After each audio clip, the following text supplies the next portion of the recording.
우리 영적 성숙이란 무엇인가라는 큰 타이틀로 올 초부터 이렇게 쭉 같이 말씀을 계속 나눴었죠. 오늘 마지막 시간으로 이렇게 같이 하겠습니다. 우리가 영적인 성장, 성숙은 교리적인 용어로 이야기하면 성화입니다. 성화. 거룩하게 되어져 가는 그러한 삶인 것이죠. 그리고 죽음 이후에는 하나님 나라에서 영화를 누리는 존재가 오늘 우리 그리스도인입니다. 그리스도인은 예수 그리스도를 믿고 따르고 전하는 자라고 했습니다. 세 가지예요. 예수 그리스도를 믿고 따르고 전하는 자가 그리스도인입니다. 여기에서 예수님을 믿는다라고 할 때는 두 가지 영역에서의 믿음을 우리에게 말씀하십니다. 첫 번째는 예수 그리스도의 존재를 믿는 거예요. 존재. 두 번째는 예수 그리스도의 사역을 믿는 겁니다. 그래서 믿음은 결코 추상적이지를 않습니다. 감정적이지도 않아요. 어떤 감각적인 느낌 정도를 믿음이라고 이야기하지 않습니다. 더 내 개인의 신념 정도가 믿음이 아닙니다.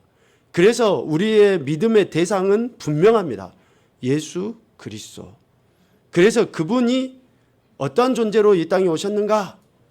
즉 하나님이시고 하나님의 아들로서 이 땅에 오셨다라는 것을 우리는 믿는 거죠. 이 믿음이 없으면 제자가 될 수도 없는 거고, 이 믿음이 없으면 우리의 구원도 있을 수가 없는 거죠. 왜요?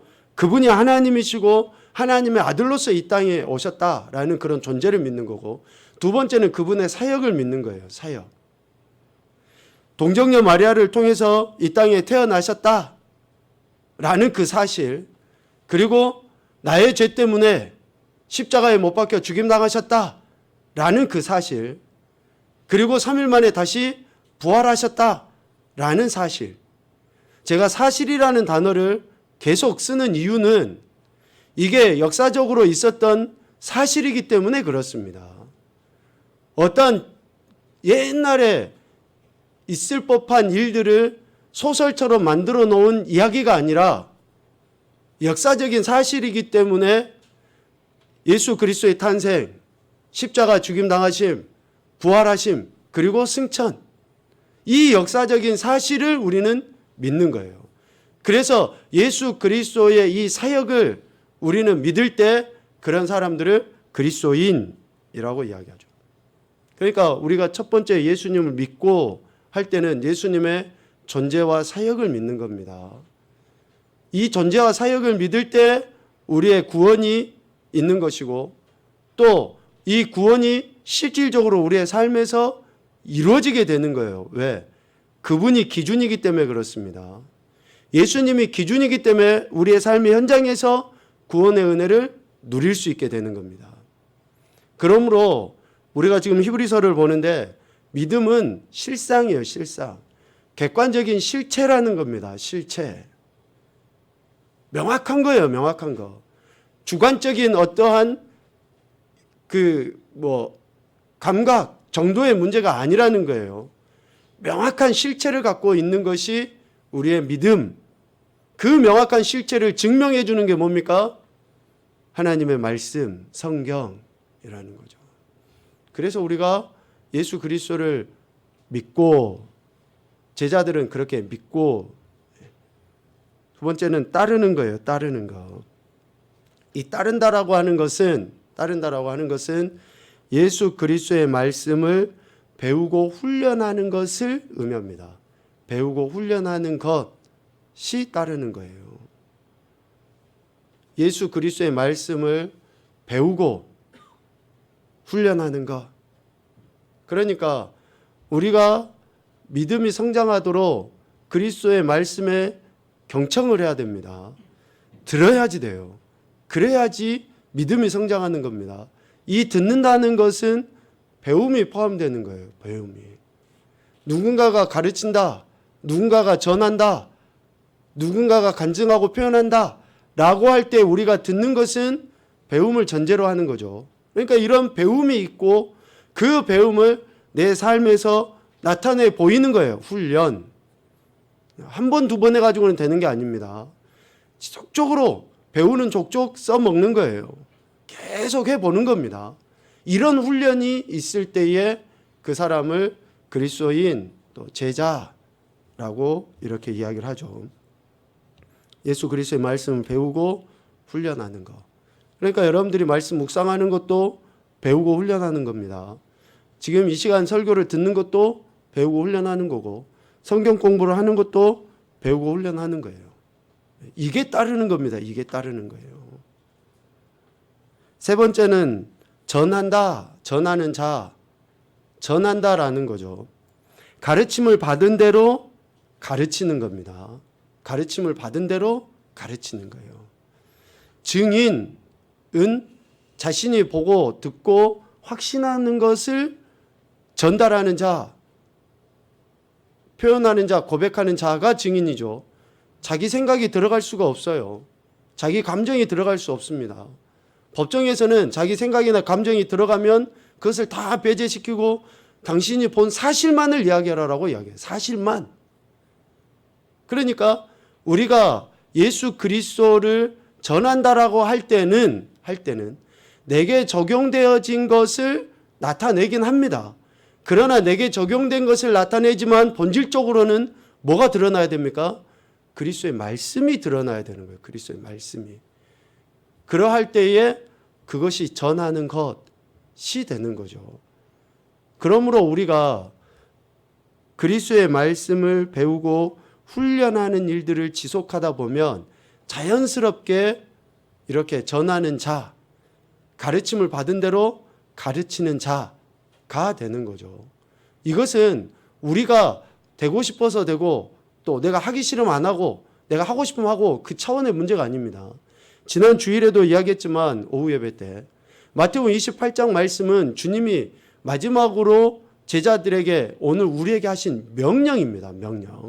명령이에요. 그러니까 예수님을 믿고 따르는 사람들은 반드시 전하는 삶을 살아야 돼요.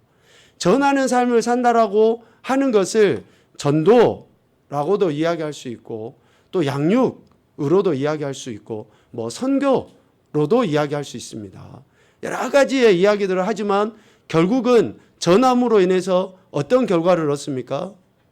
생명을 얻는 거예요. 생명. 다른 사람을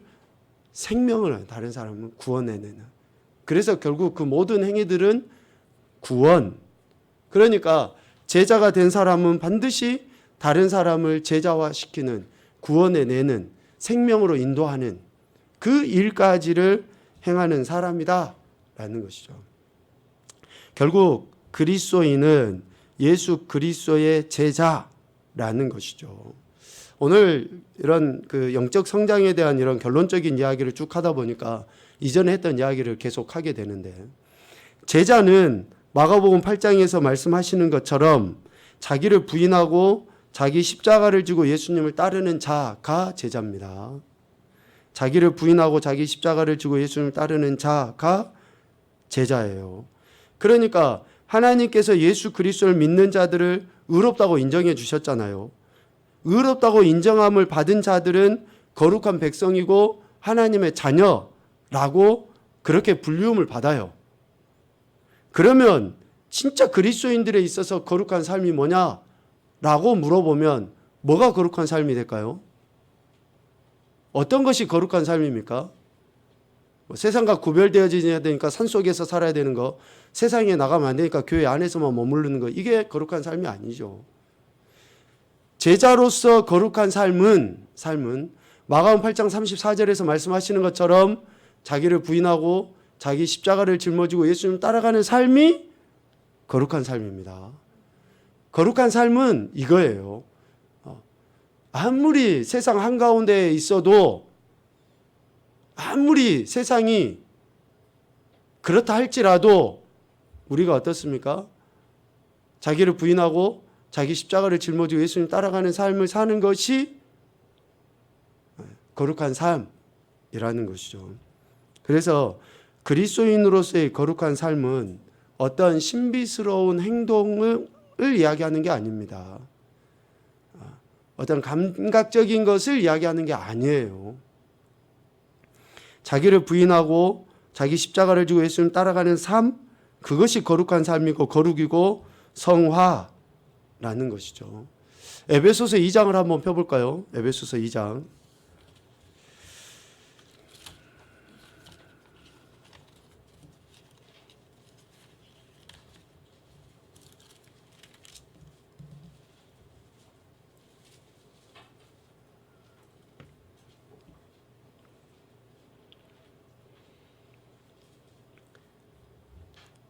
자기를 부인하고 자기 십자가를 지고 예수님을 따른다라고 할 때에 이 거룩한 삶은 에베소서 2장의 말씀을 통해서 이렇게 조금 생각을 해보게 됩니다. 먼저 자기를 부인하는 것은 어떠한 모습이어야 하는가? 에베소서 2장 3절 말씀 우리 같이 봅시다. 2장 3절 시작.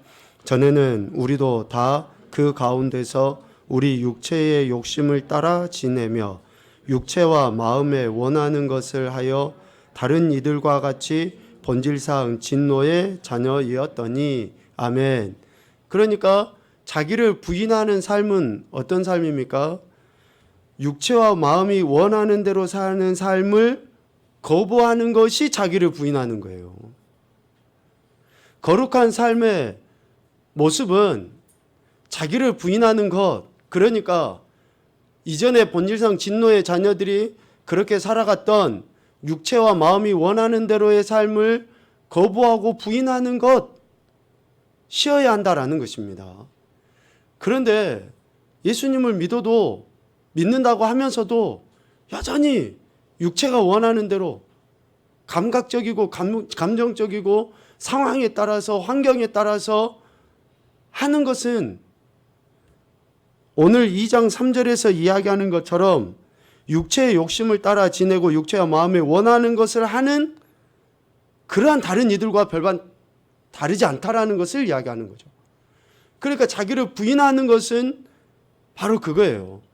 육체가 원하는 것, 마음이 원하는 것, 그게 아니라 하나님이 원하시는 대로의 삶을 살아야죠. 하나님이 무엇을 지금 원하시는가? 두 번째로 자기 십자가를 짊어진다라고 이야기하죠. 에베소서 2장 5절입니다. 2장 5절 말씀 같이 봅시다. 시작. 허물로 죽은 우리를 그리스도와 함께 살리셨고 너희는 은혜로 구원을 받은 것이라. 아멘. 허물로 죽은 나를 살리신 삶을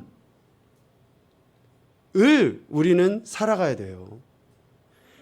허물로 죽었잖아요, 우리는. 그런데 하나님께서 예수 그리스도로 말미암아 살리신 삶, 그 삶을 우리는 져야 되는 거예요. 살아내야 되는 겁니다. 짊어져야 되는 거예요. 그 삶을. 각각의 모습이 다 달라요. 어떤 사람은 목사, 어떤 사람은 선교사, 어떤 사람은 교사 하는 직분이 다 다르듯이 남자, 여자 다 다르듯이 다릅니다. 남편이고 아내고 부모고 자녀고 다 다르듯이 다르지만 예수 그리스도로 말미암아 살리움을 받았잖아요. 그러면 살리움을 받은 남편이, 살리움을 받은 아버지가, 살리움을 받은 교회 직분자가 어떻게 살아가야 되는가? 그 십자가를 짊어져야 된다는 거예요. 그 십자가를. 그런데 살리움을 받았는데도 불구하고 여전히 죽은 자와 똑같이, 영적으로 죽은 자와 똑같이 사는 거, 이것은 십자가를 지는 게 아니죠. 더 앞서 이야기하면 그리스도인이 아닐 수도 있다라는 거예요. 미안하지만. 그러니까 우리가 이런 이야기를 통해서 정말로 내가 예수 그리스도의 십자가를 짊어지고 가는가? 주님이 나를 살리신 그 삶을 내가 살아가고 있는가? 세 번째는 예수님을 따르는 거죠. 에베소 2장 6절입니다. 같이 보죠. 또 함께 일으키사 그리스도 예수 안에서 함께 하늘에 앉히시니. 아멘.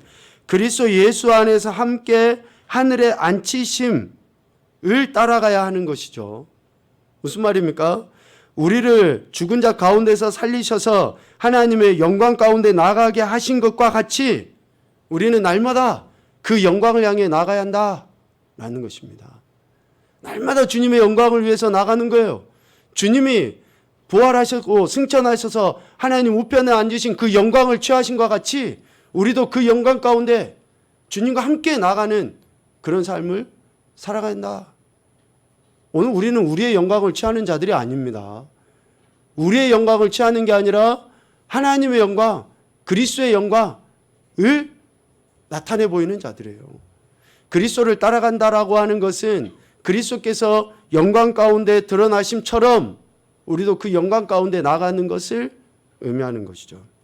결국 그리스도인은 이전의 행실을 버리고 하나님 나라 백성으로서 살아가는 그런 거룩함을 드러내야 됩니다. 이렇게 세 가지의 모습을 이야기했죠. 자기를 부인하고 자기 십자가를 지고 그리스도를 따라가는 것이라고 이야기했습니다. 이것을 지난 수요일 날에 우리가 보았던 갈라디아서 2장 20절 말씀을 보니까 꼭 이 세 가지가 그대로 나와 있어요. 우리 갈라디아서 말씀 한번 봅시다. 갈라디아서 2장 20절입니다.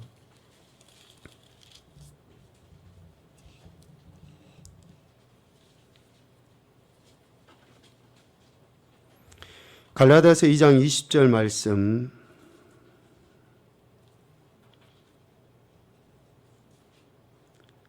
우리 아이들 또 우리 어른들도 같이 큰 목소리로 읽어보겠습니다. 시작. 내가 그리스도와 함께 십자가에 못 박혔나니 그런즉 이제는 내가 사는 것이 아니요 오직 내 안에 그리스도께서 사시는 것이라. 이제 내가 육체 가운데 사는 것은 나를 사랑하사 나를 위하여 자기 자신을 버리신 하나님의 아들을 믿는 믿음 안에서 사는 것이라. 아멘.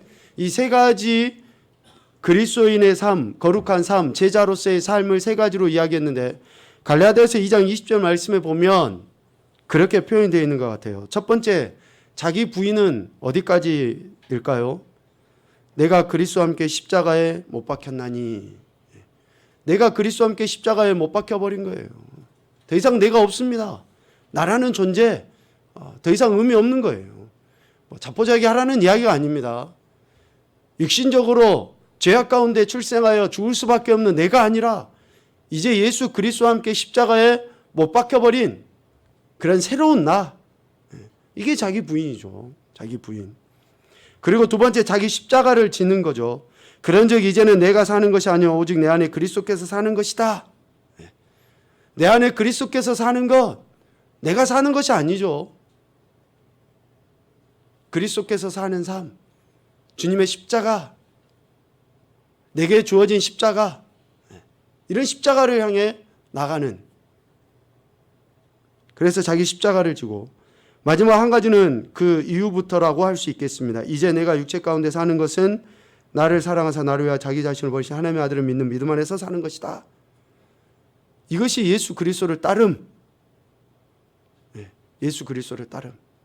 그러니까 우리가 예수 그리스도를 믿는다라고 할 때의 그 믿음, 즉 그리스도인으로서 제자로서의 이 믿음은 결국 내 자신을 부인하고 내게 주어져 있는 십자가를 짊어지고 예수님의 뒤를 따라가는 그러한 삶을 이야기하고 그것을 우리는 거룩이라고 이야기하며 이러한 삶을 살아내는 것을 성화라고 해요. 성화. 그러니까 이런 계속적인 삶이 우리 가운데서 일어나야 되는 거죠. 일어나야 됩니다. 이런 것들이 지속적으로 이루어질 때 우리는 어디에 점점 가까워집니까? 하나님 나라에 가까워지는 거죠. 하나님 나라의 은혜를 누리게 되는 거예요. 비록 힘들고 어렵고 고통스럽고 문제가 생기고 그래도 우리는 이러한 삶을 계속 살아냄으로 인해서 어떻습니까? 우리 안에 하나님 나라가 임하게 되는 거죠. 여러분 기쁘십니까? 기쁘시냐고요? 정훈이는 뭐 때문에 기뻐?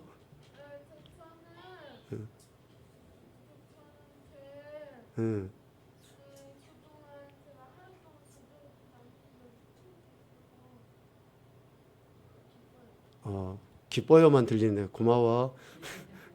기쁘면 됐지 뭐. 여러분 진짜 기쁘십니까? 여러분 우리가 하나님 나라는 희락입니다. 희락. 성령 안에 있는 의와 평강과 희락이거든요. 아니 진짜 우리 마음에 이렇게 가슴에 손을 얹고 한번 진지하게 고민을 해봐야지 돼요. 내가 예수 그리스도와 함께 죽고 예수 그리스도와 함께 살았고 오늘 갈라디아서 2장 20절 이 말씀처럼 그리스도를 믿는 믿음 안에서 사는 하나님 나라의 백성이라고 이야기하는데, 아니 진짜 우리가 그리스도 안에서 이런 하나님 나라의 은혜를 누리고 살아가고 있는가 라는 것들을 진지하게 우리가 생각을 해볼 필요가 있는 거죠. 진지하게. 그래서 오늘 우리는 그리스도인으로서, 제자로서 예수 그리스도를 따름으로 진리 안에서 이런 참된 자유함과 영적인 평안, 희락의 은혜를 누리는 그런 삶을 살아가야 하는 것이죠. 그래서 그리스도의 명령은 우리의 생각을 거치지 말고 믿음의 필터에다가 딱 거쳐서 바로 우리는 아멘으로 받아들이셔야 됩니다. 생각에다 갖다 놓잖아요. 그러면 우리가 그리스도의 말씀 명령대로 살아갈 수가 없어요. 생각에다 두는 게 아닙니다. 그래서 그리스도의 명령을 우리가 순종할 때 우리는 이런 놀라운 자유함, 기쁨, 은혜를 누리며 살아가게 되는 것이죠. 오늘 우리가 읽은 고린도전서 9장 19절 말씀에 보면 사도 바울이 이런 이야기를 합니다. 내가 모든 사람에게서 자유로우나 스스로 모든 사람에게 종이 된 것은 더 많은 사람을 얻고자 합니다 라고 이야기를 해요. 그러니까 예수 그리스도의 종이 된 것은 앞서 이야기한 것처럼 예수 그리스도를 믿음으로 말미암아 진정한 자유와 또 희락의 은혜를 누림에도 불구하고 자신이 종이 되었다라고 말한 것은 결국 더 많은 사람을 얻기 위함이다 라고 이야기를 합니다. 지난 시간에 우리가 속사람과 겉사람을 점검하는 것으로 인해서 우리의 영적인 성장을 이루어가자라고 이야기를 하면서 속사람에 대한 점검을 이야기했었습니다. 첫째는 날마다 그리스도와 교통하고 있는가. 이 영적 자유함을 위해서 영적 자유함, 성장을 위해서 날마다 그리스도와 교통하고 있는가. 두 번째는 계속적인 고백 가운데 살아가고 있는가. 계속적인 신앙의 고백, 믿음의 고백 가운데 살아가고 있는가. 그리고 세 번째는 그리스도께서 내 생각을 주장하게 하시고 있는가. 다시 말하면 늘 그리스도를 의식하고 살아가고 있는가. 늘 그리스도를 의식하고 있는가. 지금 이 순간에도 그리스도를 의식하고 여러분들이 예배를 드리셔야지 됩니다. 아멘. 그리스도를 의식하고 예배를 드려야죠. 우리 예배는 감정이 아니잖아요. 지금 이 순간에도 주님이 우리를 보고 계시는데, 지금 우리의 생각과 행동을 감찰하시는데, 그래서 우리의 이러한 의식을 점검을 해야 되는 거예요. 점검. 그리고 오늘은 겉사람을 점검을 한다, 이 이야기를 하려고 하는데요. 겉사람. 이 겉사람에 대해서 이야기할 때에 가장 먼저 우리가 생각을 해야 되는 것은 우리 인간은 관계적인 존재라는 거예요. 관계적인 존재. 관계적인 존재. 그래서 첫째 점검해야 되는 것이 나는 감사하는 마음으로 다른 사람과 관계를 맺고 있는가? 감사하는 마음으로 다른 사람과 관계를 맺고 있는가? 여러분, 이 감사는 매우 중요합니다. 매우 중요해요. 얼마나 우리가 하나님 은혜 앞에 겸손함을 보이는가의 표현이 감사거든요. 감사. 겸손하지 않는 사람은 절대 감사할 수 없습니다. 절대라는 말을 써도 틀리질 않을 것 같아요. 겸손하지 않은 사람은 절대 감사하지 못합니다. 어쩌면 감사한다라고 말은 하지만 진짜 감사가 아니기 때문에 그런 거죠. 그래서 겸손하게 하나님의 은혜 앞에 감사하는 마음으로 다른 사람들과 관계를 맺을 때 진정 주님의 사랑이 필요한 자들에게 우리가 주님의 은혜를 증거하고 나타낼 수 있는 것이죠. 밑에 이야기하는 것처럼 감사는 우리 겉사람이 보여야 할 중요한 특성입니다. 그래서 우리가 진짜 감사하며 나아갈 때에 우리는 영적으로 성장하고 성숙한, 그러니까 세상 사람들과 같이 그런 감사가 아닌 거죠. 뭐 좋아지면 감사하고, 있으면 감사하고, 뭔가 출세하면 감사하고, 잘 되면 감사하고, 이런 감사가 아닌 거죠. 두 번째는 이웃의 형편을 나의 형편처럼 생각하는가? 이웃의 형편을 나의 형편처럼 생각하는가? 실질적으로 많은 사람들이 스스로 심각한 문제가 있다라고 여기죠. 대부분의 많은 사람들이 그렇습니다. 이 말의 의미는 뭡니까? 감사하지 못한다는 것이고 자족하지 못한다라는 거예요. 감사와 자족이 없다라는 것은 그만큼 영적인 불안정이 있다라는 거죠. 영적인 안정이 있는 사람들은 감사하게 됩니다.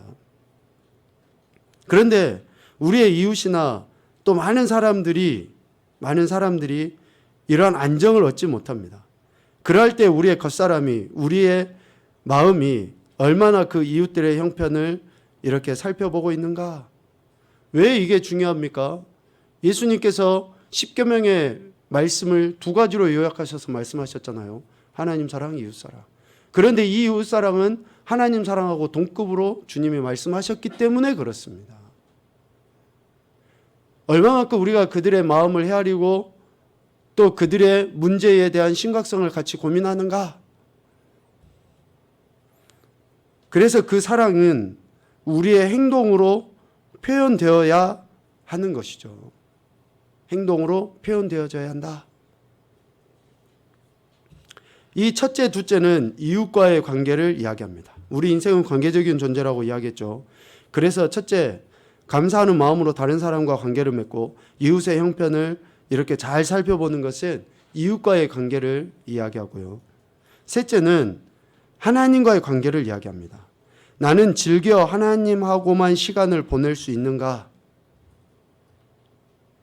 여러분, 우리가 나는 즐겨 하나님하고만 시간을 보낼 수 있는가? 하나님하고만 시간을 보낼 수 있는가?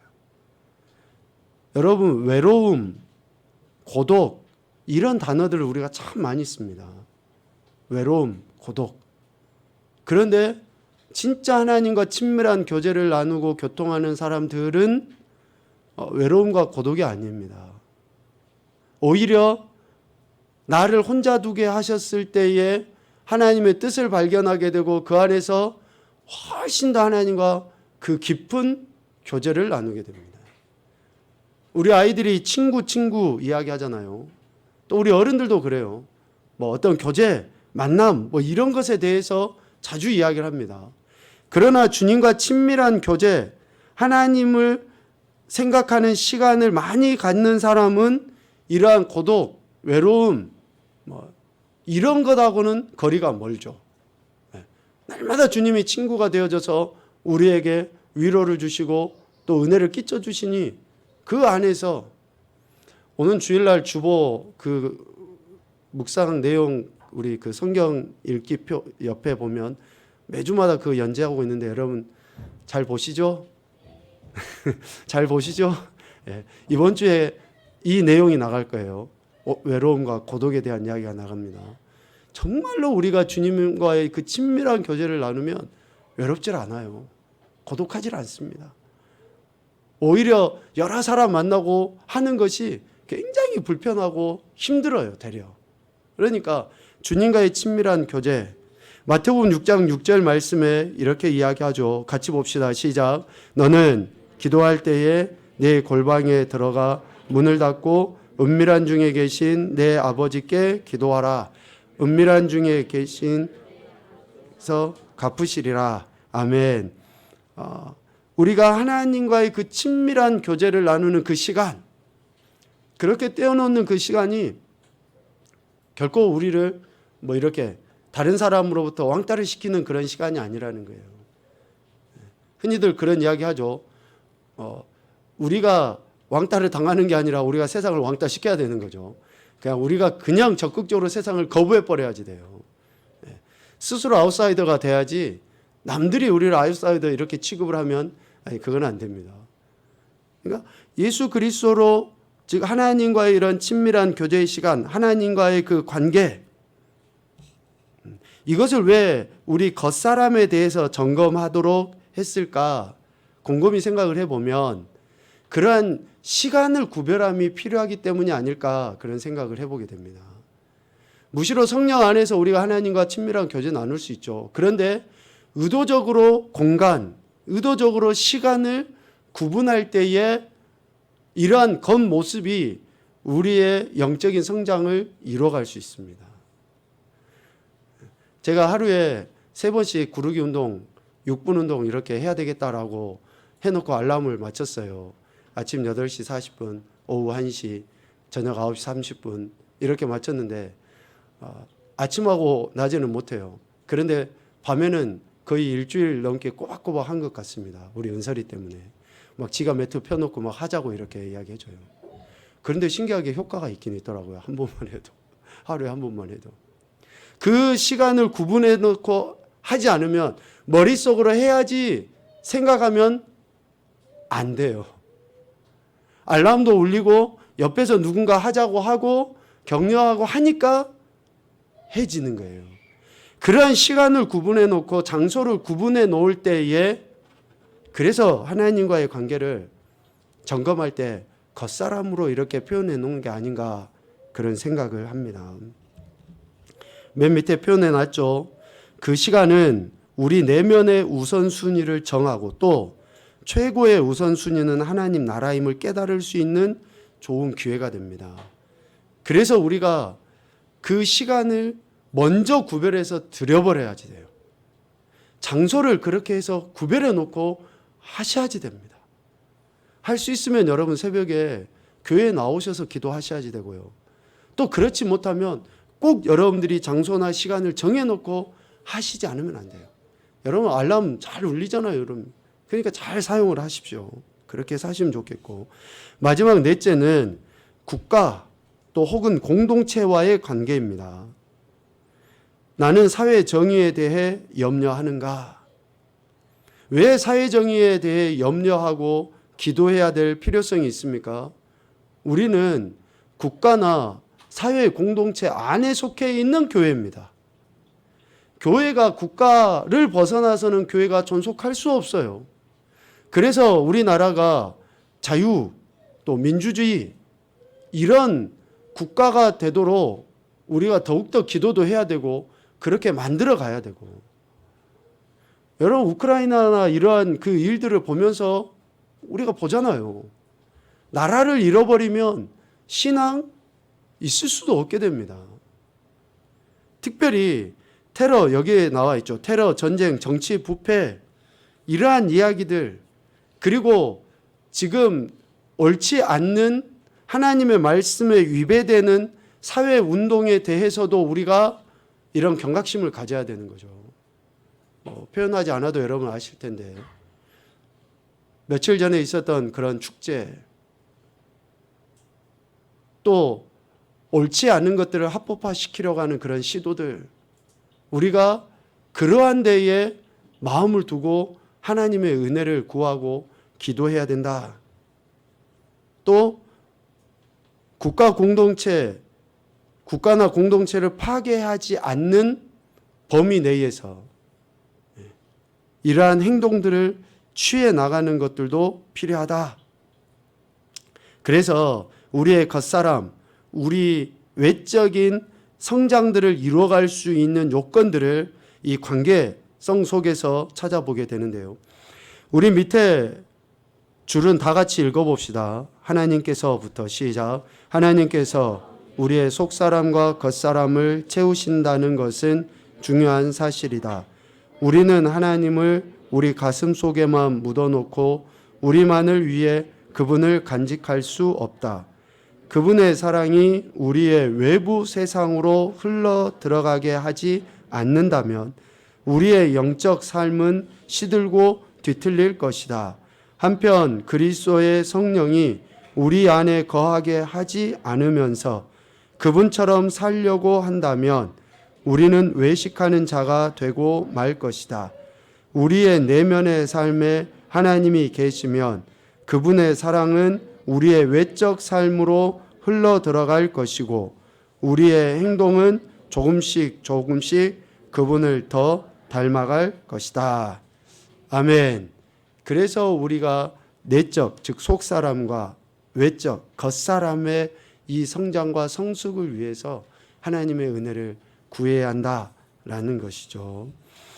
결론입니다. 영적인 성장과 성숙은 가만히 있으면 안 됩니다. 가만히 있으면 영적인 성장과 성숙은 이루어갈 수 없습니다. 하나님의 은혜를 적극적으로 구하시고 우리가 믿음의 결단들을 통해서 하나님 앞에 나아갈 때에 우리는 영적인 성장과 성숙을 이루어갈 수 있습니다. 이 귀한 은혜들을 누리셔서 마지막 하나님이 약속하신 더 좋은 본향에 들어가는 저와 여러분 되시기를 주님의 이름으로 축복합니다. 아멘.